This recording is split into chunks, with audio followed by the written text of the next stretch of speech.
Hello everyone, I'm Teacher Kaushi here.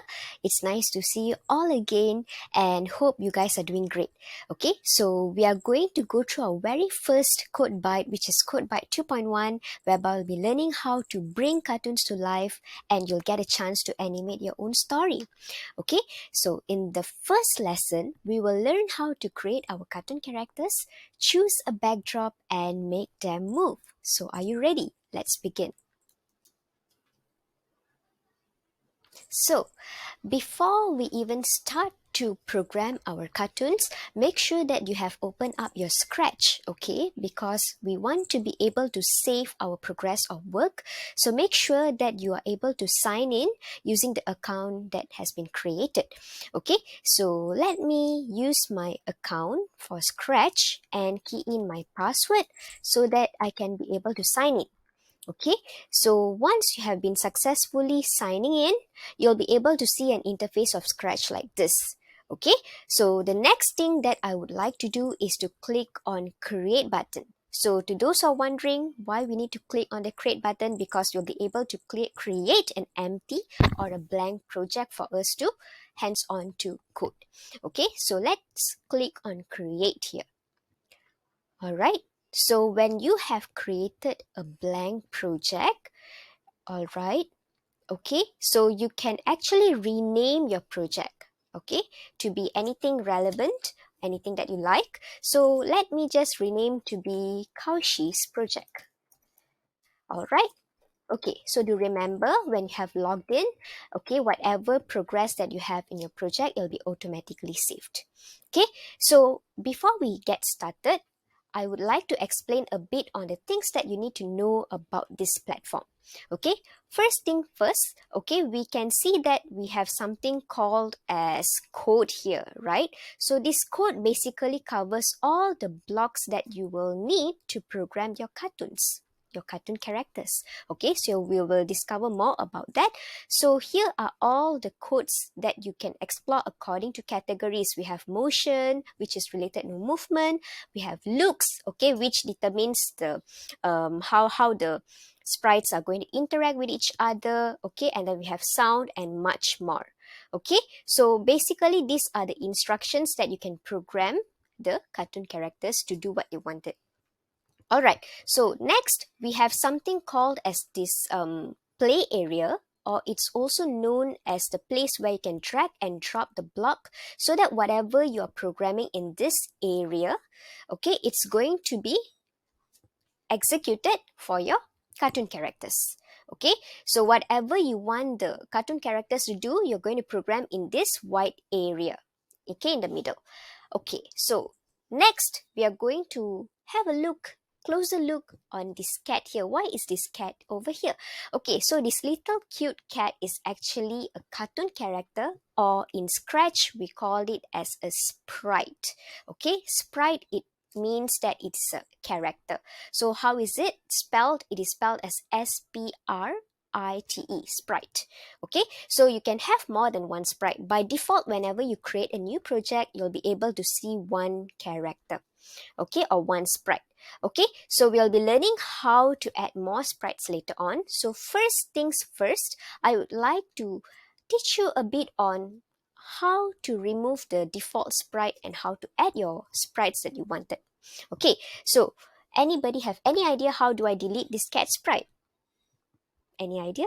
Okay, so to those who managed to figure out that I need to click on this rubbish bin or this trash can here, okay, you got it. So basically I need to click this one so that I'll be able to throw away the default sprite and I can add my own sprite.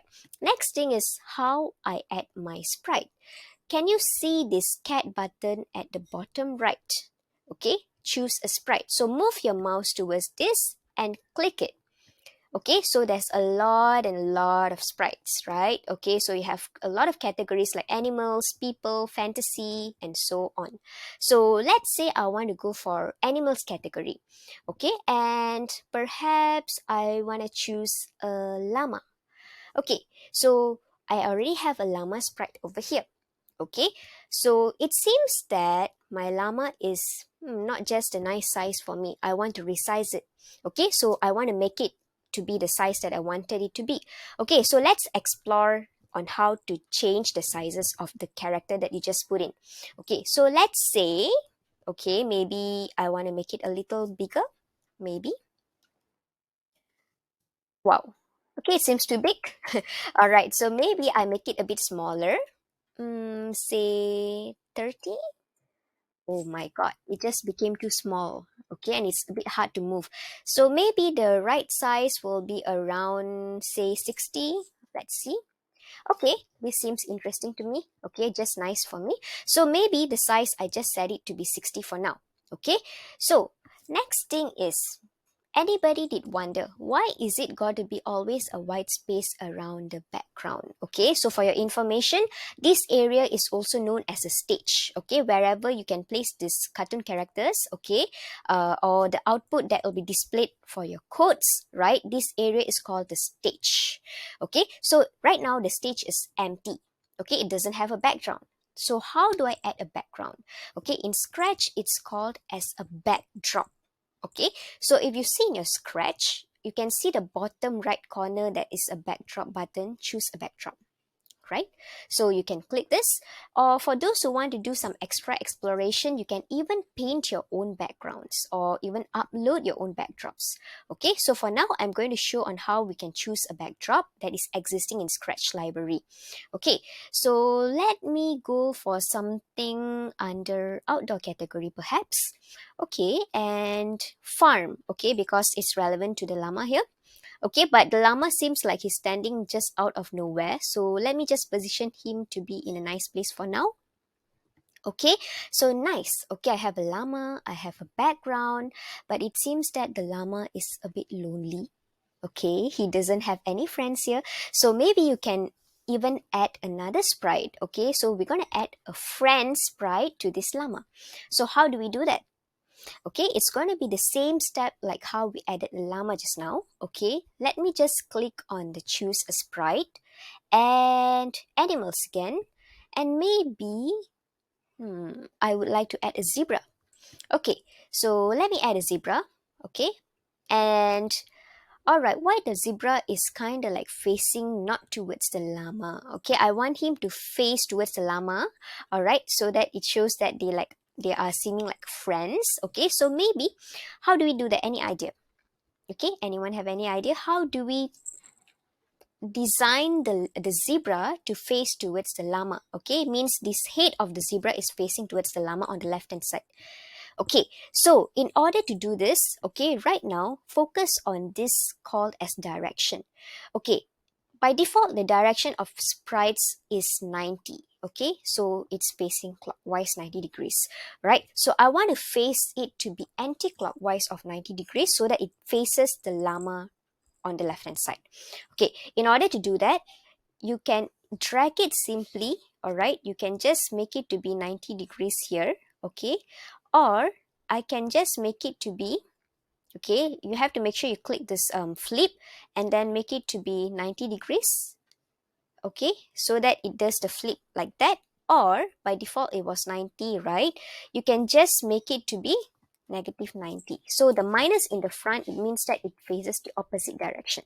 Okay, so nothing much over here. We will just add the negative to the initial value of 90. Okay, so that's it about changing the direction, and it's just nice. Okay, now I'm going to program to make the zebra to move. Okay, so in order to make the zebra to move, let me see it's more realistic. Okay, so I'm going to position the zebra somewhere around the right hand side. Okay, for the start position. And it's not just enough if you just design it here. You have to make sure that you also program. So in order to do that, we will go to the motion block, okay, and find the go to block. Okay, and make sure to remember you have selected the zebra sprite.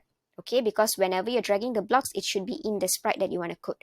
All right, so by default, this position here, okay, it will reflect here. So it's go to x 253 negative 61. Okay, for the y. So let's say when I click on the green flag, I want him to always start at this position. Okay, let's say right now I make him go somewhere here, and then whenever I click the green flag button, I want him to go to this position. How do I do that?